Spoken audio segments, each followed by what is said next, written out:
Hi friends, ఈ వీడియోలో మనం ఆంధ్ర స్టైల్ మామిడికాయ పప్పు ఎలా ప్రిపేర్ చేసుకోవాలో చూద్దాము. ఈ రెసిపీ అయితే మా అమ్మ రెసిపీ అండి. టేస్ట్ చాలా బాగుంటుంది.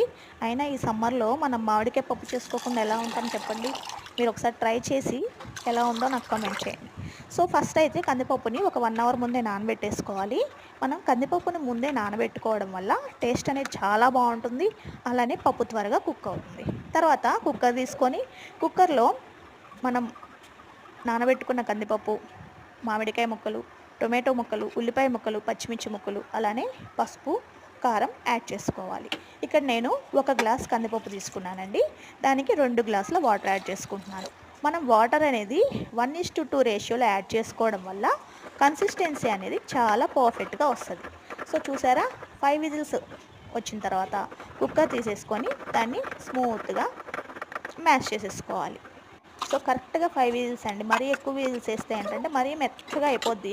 సో మనకి ఇలానే ఉండాలి. కన్సిస్టెన్సీ చూసారా, అలా ఉండాలన్నమాట.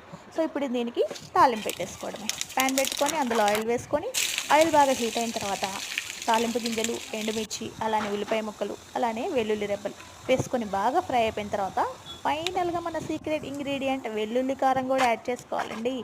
సో ఒక్కసారి కలిపేసుకొని ఫైనల్గా మనం మ్యాష్ చేసుకొని ఉన్న పప్పులో యాడ్ చేసేసుకోవడమే. టేస్ట్ అయితే చాలా చాలా బాగుంటుంది. మీరు ట్రై చేసి నా ఛానల్ని సబ్స్క్రైబ్ చేసుకోండి ప్లీజ్.